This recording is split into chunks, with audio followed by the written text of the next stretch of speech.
Lightning like Steve McQueen. I'm in the fast lane when the light turns green. And I built tough, I ain't nothing but grit. Cause I made rugged blood, sweat, and spit. Yeah, like a horse I fly. Better push yourself in for a bumpy ride. I like to play hard, but I work harder. And I weather the storm cause I'm built stronger. What is up, ladies and gentlemen? We are back. We are live. It is the Freight Coach Podcast, the top podcast in transportation, coming to you guys every single weekday, 8:30 a.m. Pacific, 10:30 Central, to break down some industry headlines, but most importantly, provide some actual insight in what you can do with all of this information. If this is your first time tuning in, welcome. This is the real side of freight, ladies and gentlemen. And I say that before every single show. And what I mean by that is I only speak with transportation professionals because at the end of the day, you guys, I want to talk to the right individuals who have done what you're looking to do or who are currently doing what you're trying to achieve. So you can take that information, apply it, utilize it, and see a meaningful difference in your business and your life. I got a very special guest for you guys here today on this beautiful, it's Wednesday today, I believe. So on this beautiful Wednesday, we're going to talk about we're going to bring on, somebody who I've personally worked with. I've worked with him, his organization, and they are just quality from top down, the entire transaction and interactions that we've had together. And I think that it just brings on another perspective onto nearshoring and building up your team and everything like that out there. So I got my man Herbert with Avanza on the show today to break this down. Herbert, what's going on, brother? How are you? Chris, how's it going? Thanks for having me on your show. It's a pleasure, and I'm ready to discuss training, nearshoring, and anything else you want to bring on. No, man, I appreciate you taking the time here. And, it was all because it was, I swear it was like just yesterday that we actually met in person for the first time here in Phoenix at the TIA. You and your sister were here and then it's, I think that there's such a stigma out there even to this day about nearshoring and everything else. And I think that, a lot of people just don't actually do the research on what it looks like, the structure of it, like the candidates that are coming on and everything. But we're going to kind of get into all of that. But, what initially attracted me to want to work with you guys was the fact that you were a broker, right? And I think that there's, again, maybe it's just my own ignorance, but I think that there's just some validity to the fact that you've sat in the seat before, right? You were a broker for a while and then you guys went out and did your own thing. So what was that like, man? How did you get your start in freight? So that's right, Chris. So about 12 years ago, I was a carrier sales agent at Global Trans in Phoenix, Arizona. I was working for their Midwest flatbed division, and my brother joined Global Trans a few months later for the drive-on West Coast division. So just to keep it short, so that was right after we moved to Arizona. So my brother was still trying to play semi-pro soccer for the Arizona team. And I was already over that stage. So I was started looking for job opportunities in the supply chains and logistics field. And then, this opportunity with Global Trans came in and I went for an interview. I really liked everything that they offered. So I accepted the job. So that's how it started. I really had no idea what logistics and transportation in the US would look like. I was more familiar with Central American, Latin American region back then. So it was a journey, but 3 months from there, I was brokering freight, only flatbed, OD loads, hot shots. And I went from booking 25 loads, 50, 80, 120 loads at the end of my career at Global Trans. They even elected me to join their management leadership program at the end. So nice. It was a really great experience. So just like you said, I have been on the seat, been making those phone calls, been, sourcing for capacity for sensitive freight, tracking loads, setting up appointments, and, just being on the shift on the Saturday morning, covering up freight for them. So that's a big part of what we bring into Avanza. Yeah.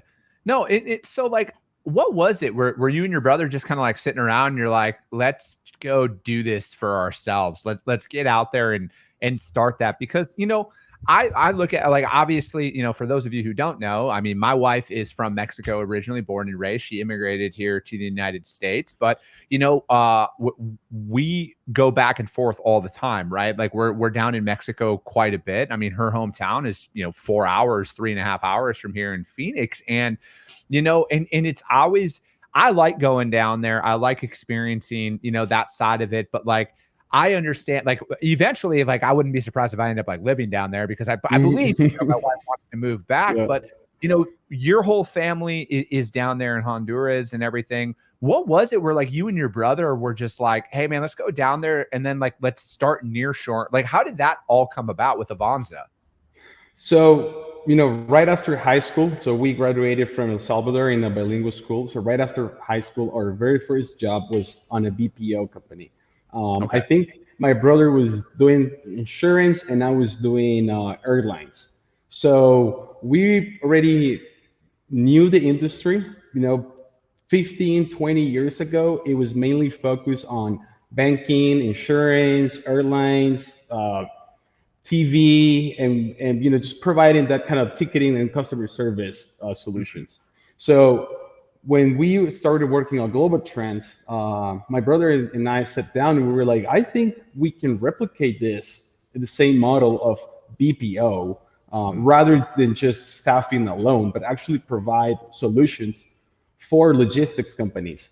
So, I gotta give it to my brother. He took the shot. He was the one who started kind of like doing the first moves and strategizing around, and suddenly a few months later we were starting our first wave down in Honduras with 5 agents, mainly just customer service, tracking loads, scheduling appointments, answering load inquiries. And 10 years now, I mean, we're here. We have about 20 customers. We have around 200 employees in total, and we like to keep it kind of like a boutique model where our involvement as a C-suite is significant with our clients' operation. We care a lot about customer relations, and that's something that we invest a lot. Yeah, and I mean, I can personally attest to that, right? Like, because when we started working with each other, it was, a for starters, like my business partner is my cousin, right? He's like more like a brother to me than anything. He's my best friend, and we so it was like that was kind of like the first thing that stuck out to us too the fact that that was a family owned company and you guys were out there trying to to build up your thing and kind of make it on your own and get out there and especially because you guys focus on freight, right? And I think like, again, I'm about the specialization, like ultimately we do full truckload, right? But I want to work with people who only have like that niche because I personally believe in that, right? As a business, I think like you got to choose your niche and you got to stay in that niche and there's so much opportunity that's out there. And, for you guys, I think that working, and really going through that onboarding process. And you guys did, man, you guys took the time, you answered all of our questions, you jumped on as many calls as we needed because most companies like this is the first time that they're actually going out and hiring people. It might be the first time that they're hiring an employee, or it might be the first time that they're ever going to do BPO or nearshoring or anything like that. So there's a lot of questions that people probably are coming to you guys on. And for you guys to, like, again, I can personally attest to this.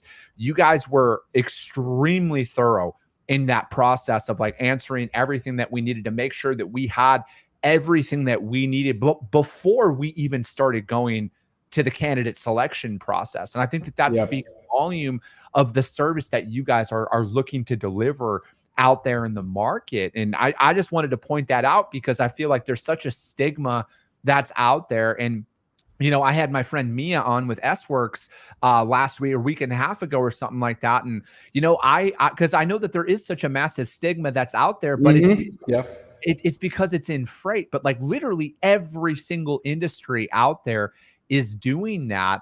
And, I just think like, I wanted to kind of shed some light on like what the selection process looks like, right? Because I think some people probably think that you guys are just pulling in random people off the street and be like, oh, do you guys want a job? And, like that's just not the case. So like, how are you guys out there recruiting people to come in and work with your organization down there in Central America? I think that's one of the major concerns logistics companies have out there. What candidate selection process looks like, and where are these candidates coming from as well. So what's the filters and criteria that we have to select candidates to present it to our prospects, our clients? And it's not that simple, and that's why I have an old saying that says staffing alone is not enough for logistics. And that's where our background in the industry comes to play, and where our candidate selection criteria might be a little different, because we look for traits, personality, skill set that we have witnessed that have worked in the past, not only with our clients, but with what I saw on the floor with 400 agents, because when I was working on Global Trends, that's a pretty big company. And so I saw, I started at Global Trends on a wave with 30 agents, and by month number 1 live on the floor, we were only 3 of us. I think that's a big part of it. So first of all, we have our own in-house HR department, and they only select and source for candidates with the criteria that we have provided to them. Mm-hmm.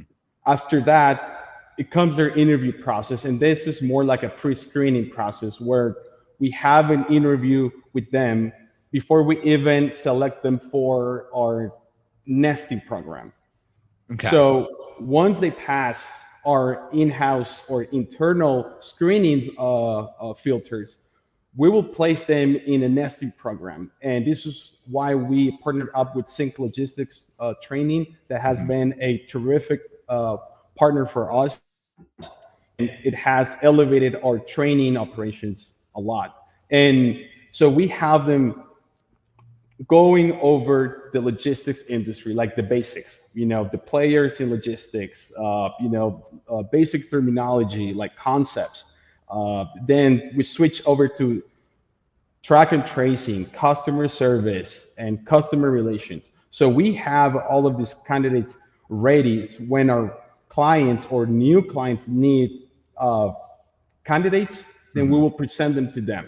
So we have an entire developing process on our end before we even present candidates to them. And this goes, one way or another.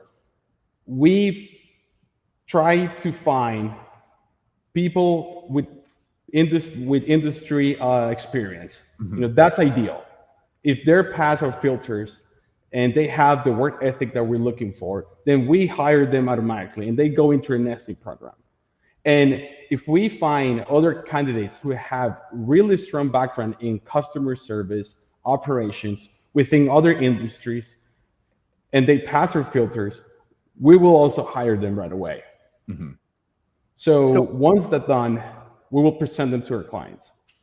So you guys are interviewing, you guys have like your own internal interview process that you guys follow for anybody to even get hired at Avanza. And then you guys bring them through Sync Logistics Training, which Nick Dangle's massive fan of Nick Dangle's and what he's built over there. And then then like they go through all of that, and that's before you even present them to a company like mine who comes to you and says, hey, I want sales or ops or anything like that. So you guys have a very thorough vetting process to even get them to the point of having them interview with companies and everything else. And because like that was always one thing that was in the back of my mind too, is it's like, are we just like, how do you guys even find them? Like what training are they even afforded? And like, obviously I work with Avanza. So like I knew this, but I wanted to bring this to light because, I knew that if I had this question, I know that there's other people that have these questions that are going on out there, but I also look at it as it's like, man, you don't know what you get even here when you hire in the States, like everybody's got experience, or they might have this and that and everything under the sun, but like, are they going to be a fit for you long term and everything? And I think like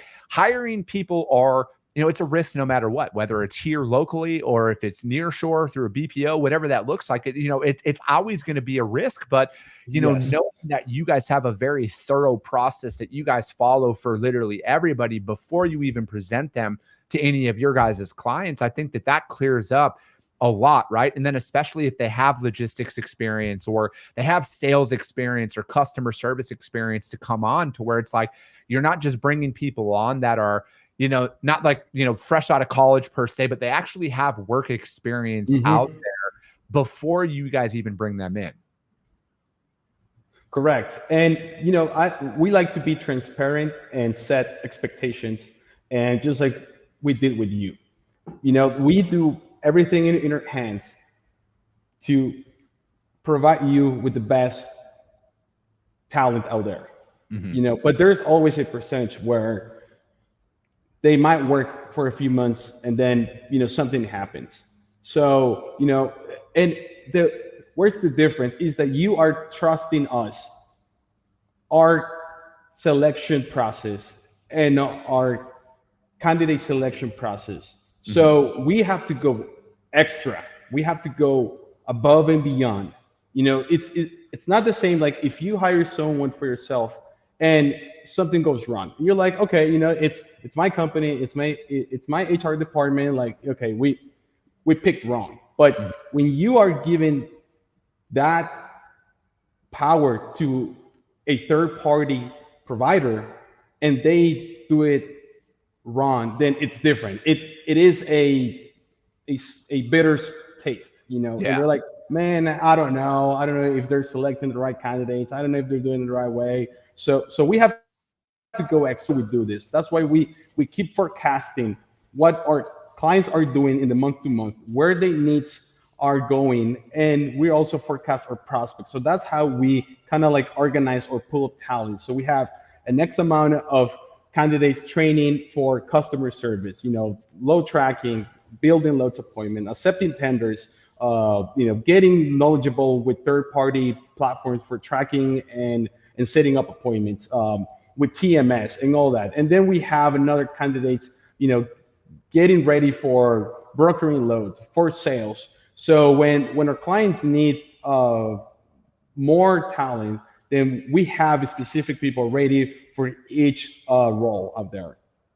So are you guys working? So like say, when it comes down to like training them on, your clients' TMSs and technology and everything like that, are you guys doing that with them as well? Or is that something that, you as the company need to do, right? Because I think like again, that like there has to be a clear separator here where it's like if you're just because you're utilizing a company like Avanza, for example, it's not all on Avanza to do all the training, all the development. You guys need to figure it out. Why aren't they producing anything? Like you have to treat this, in my opinion, as if this is an individual who you've hired here inside of your own office or remotely here in the United States. You have to take that hands-on approach with it.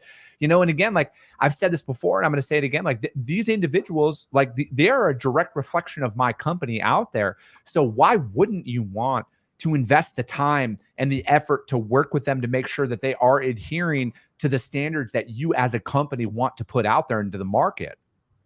Yes, and that's what I cannot stress enough, like how much we invest in training and coaching. And I think this is just, and it's on our genes, like my brother and I, we have been like tennis coaches, soccer coaches, like we just love training and coaching, and we think that it's vital for smooth operations. Yeah.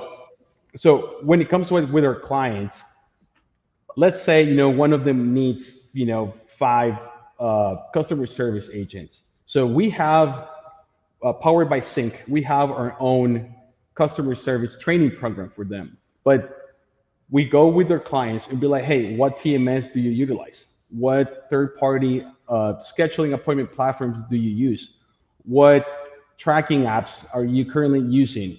So we will integrate all of that. We will add it into our training program. So we will create a specific training program just for our clients and for their agents, and that they can even use for the U.S. Operations as well. So so we will build that for them, and we will train our agents with everything, with SOPs, a step-by-step task, anything that they have already set as SOPs or standard procedures in their companies. We're gonna set it up on a training. We're gonna document everything, and we're gonna have it ready. So before agents even go live with them, they will go over every single SOP and appointment scheduling platforms, TMS, with us. So once they go live with them, they only need to focus on more detailed stuff about communications, certain things and how they do specifically in-house.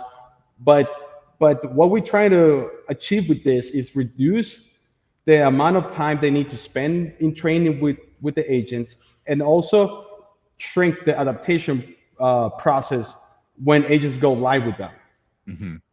No, absolutely. And I think again, it's like you're onboarding, whether they're here or, down there with you, like you're onboarding somebody, you have to treat it as such, right? Like this isn't why aren't they producing right away mentality. I mean, I could only imagine the amount of, feedback that people want to give out there is like, why isn't this person producing right now? It's been 24 hours and stuff like that. And there's no additional training or resources that are offered with that. And I want to put this, like, you got to have a hands-on approach with this. Like you have to make sure and work with these individuals, because I think, and this isn't even just like a, with you guys at Avanza or any other nearshoring organization, Herbert, I think there's a lack of training and development across the industry as a whole, right? Like I think that because like that's the one thing, like, everybody's like, oh, why are you different? Like that's always a question that goes on. And I'm like, we're going to thoroughly train our team. And here's the thing, training never ends. All right. This is a constant improvement. This is a constant process, because you're going to hit certain levels in business, in your book of business, or situations where, maybe you need to brush up people's skills. Maybe you need to prepare them for that. Like when's the last time, because it's RFP season, for example. Well, have you guys trained your staff on how to talk with some of their prospects or customers, about the RFP process? Are you actually able to penetrate deeper on that? Or is it just the figure it out mentality? Or you've been doing this for 8 years, why don't you know this stuff? I just look at it as training to me is something that will never end. Like, because that's something that that's the standard that I hold myself to, right? Like when it comes, whether it's, the information that I'm consuming via podcasts or audiobooks or books and, entrepreneur groups that I'm involved in and stuff like that. Like I'm constantly trying to evolve myself. And if that's my mentality, why wouldn't I want that and afford those resources to my team to make sure that they're constantly looking at how do we improve? How do we get better? 100%. And I'll give you a quick example about what you just said. And it's like every time we're gonna onboard a new care sales agent for one of our clients, first we go over a coaching session of the best practices and tips to avoid scammers, double brokering, and anything that it's shady out there nowadays. And this keeps evolving. It started really small, and now it's a big problem in the industry. So how can we ensure that our carrier sales agents are up to date with the new forms of scamming, of the new ways that, double brokering is happening? And this is all coming, from, posts from Highway, from Cassandra Gaines, just gathering all this information and uploading that into our coaching sessions. And so before they even go with their clients, they will have a session where, hey, you gotta watch out for this and this and this and that. And even for our load trackers, like we tell them, like, hey, if your tracking update doesn't make sense with the last one, then something's going on. Like report that to the carrier sales agent or to the sales agent. So that's, for us, is really important. Like keep up to date with what's going on in the industry so we can coach our agents with that. Yeah. So like what roles are you guys offering out there entirely? So is it carrier sales? Is it track and trace? Is it business development? Is it, accounting role? Like what does that look like, man? So we have from the basics to complex roles out there in logistics. So we start from the bottom. We'll do load tracking. That includes say several tasks. Before it was just tracking and updating TMS. That was mainly what it was 15 years ago. But nowadays that involves updating tracking platforms. Making sure drivers have their self turned on and making sure loads are visible on tracking platforms. Um, Obviously, updating TMS, entering notes on customer appointment setting platforms where they, some clients will request that you go into the third party platforms and update their loads there. Like, what time did it pick up, or what time did the truck leave the shipper or consignee, and all of that. Customer service, that's really broad. That's from accepting tenders via EDI or any other platform out there, building loads manually, accepting loads via email, building appointments, answering load inquiries from shippers, consignees, customers, sales reps, carrier sales agents, and even like paperwork collections, like accessorial fees, Yeah. invoice matching, POD collection, and all of that. Then we do carrier sales agent. That's one of the roles that it's our bread and butter. As my brother and I, we used to be a carrier sales agent, so it's always really cool when someone asked us for that role. And then we do SDR, sales development agents. Agents that will help you prospect and follow up with leads. Just take care of the cold outreach and the outbound process for you, so you can focus on follow up with warm up leads. Mhm.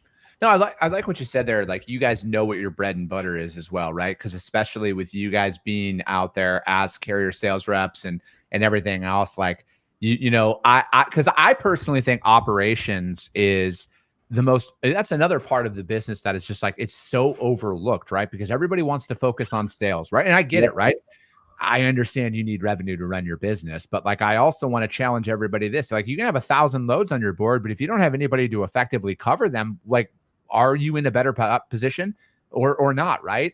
So it's like, because I personally think, because I started out in carrier sales, so I am extremely biased on this. I Mm, personally think the best customer or carriers, the best sales reps were carrier sales reps at one time. I think the best business development and sales reps come from operations. And it's because you know the ins and outs of everything, where instead of you just kind of going in there and like calling for the sake of calling, like, because as you're going out there and developing your book of business, you get told no so much that when you get a yes, you just want to say yes to everything. And then yes, you don't realize in that moment that you just committed to something that, is illegal or it can't actually get done. And, exactly. maybe it's going to need 2 trucks and you told the customer you could get it done on one, and, just stuff like that. Right. So I think like that is just a different skill set that you can bring to the table out there. But no, man, I really like that. And, I just enjoyed our conversation today to kind of like talk about the fundamentals of this, right? And like how this actually looks as a transaction. Like, we didn't even get into like the other the other side of this, because we're already almost at the 30-minute mark here, Yeah. about like what does the interview process look like. And again, I can personally attest to you guys, at least with the Vons, it's extremely thorough. They bring multiple candidates to the table, and it's not here's the only person you can talk to. And you meet with them a couple of times and do a couple of rounds of interviews and everything else. And I would recommend everybody out there does that, because I think ultimately, like, it's got to make sense for everybody, right? It's got to make sense for you. It's got to make sense for Avanza. It's got to make sense for the candidate as well, to make sure that they're fully informed about the role that they're going to get into. But man, Yeah. I was gonna say, I really appreciate you joining me here today. How does anybody reach out to you guys though, man? How does anybody find out more about what you guys got going on at Avanza? Just I like personal touches, so via LinkedIn. My email is on my LinkedIn profile. Uh, so I like that there is no such a structure where it's hard to get with us. That's what we love. We like networking. We like talking to other logistics professional. There is no one specific way on how to reach out to us. Our website is available. There's contact info out there as well. So it's really easy to get in touch with us. Perfect, man. And if for some reason you guys can't find Herbert out there on LinkedIn, hit me up. I will put you guys in contact with him direct out there. But that's going to be it for today, ladies and gentlemen. I believe we got guests coming on Thursday and Friday. But we will be back tomorrow, as always, 8:30 a.m. Pacific, 10:30 Central. And if you guys got value in what you heard and you're not subscribed, subscribe to the show, you guys. Share it out there to your network, because if you see value, your network's going to see value as well. I appreciate you guys. I love you guys. And we'll be talking to you soon.